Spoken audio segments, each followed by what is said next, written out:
Open lines coming up later on. Before we get to it, though, I'm pretty excited about this guest. And I was very interested because the topic had come up in a University of Notre Dame magazine. So I know it's like, at least to discuss it is officially sanctioned.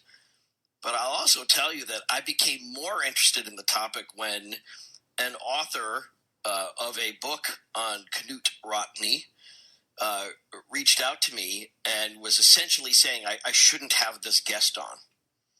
And I thought, wow, you just made it all the more interesting. So we'll talk about what really did happen with Knute Rockne. Was he the victim of an accidental plane crash, a mechanical failure in the plane back in 1931? Or could there have been a bomb? Was he either intentionally killed by the mob, or was it an accident because they were actually going for somebody else, the very person who gave him the ticket that put him on that plane in the first place? That'll be what we'll do before we get to open lines. Plus, we'll take a look back at some of the big stories for the week at coasttocoastam.com next. And in for George Norrie, this is Ian Punnett. And Jeff, I'm so excited to have you on. Thank you for making time for us. Jeff Harrell is a journalist, and he's been a police crime reporter in New York City before he wrote this article on Knute Rockne. And I am pronouncing it right when I pronounce it with the K, because that's how the Norwegians do it. Am I right or wrong on that? That is correct. Okay. Knute, yep. Yes, because I lived in Minnesota and I used to hear that all the time, was Knute, and I always thought it seems weird, but it is the proper way. Now, let me clear up your bio, because I had heard a couple of different versions of how many years you were a police crime reporter. So tell us a little bit about your background, because I don't have enough on you. Well, I'm a 32-year career journalist from Florida. I worked in Florida for about almost 15 years, and covering police and crime down there for first a weekly group and then the daily in Fort Lauderdale.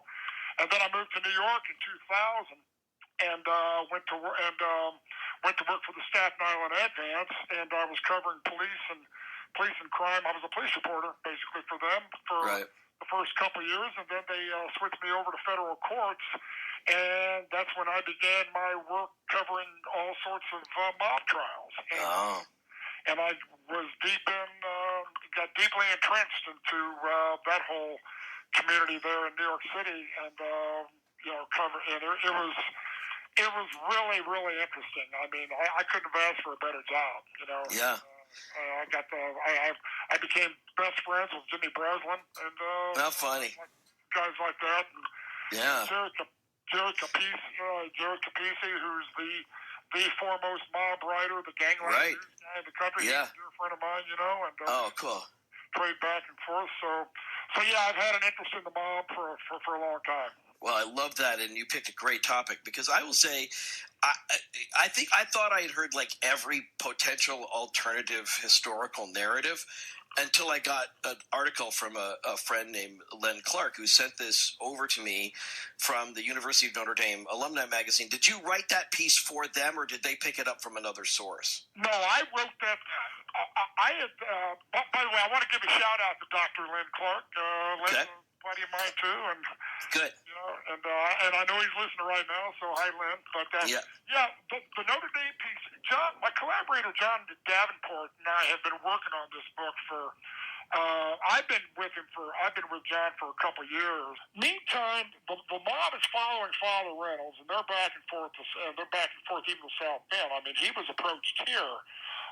When he was on Thanksgiving Day, he was approached here as he was coming out of Morrissey Hall from giving a Thanksgiving mass, and a guy in a black trench coat pulled out a picture of Frankie Foster and pulled out a picture of Jake Lingle and said, "You're not going to testify against this guy, are you?" And Father Reynolds said, "You have to talk to my lawyer." And the guy left. So anyway, So Father Reynolds knew he was being threatened. Yeah. He was being followed. Yeah. Oh, absolutely. Knew it. And so he like already though, I got to say, what's so interesting about this to me was that, like I mentioned earlier, this historian guy reached out to me earlier this week, and he was all upset, like, that we were going to tell this story, and all I'm hearing is really well researched, archive information, which was known popularly at the time. This isn't some work of fiction so far, where you're pulling names out of the sky.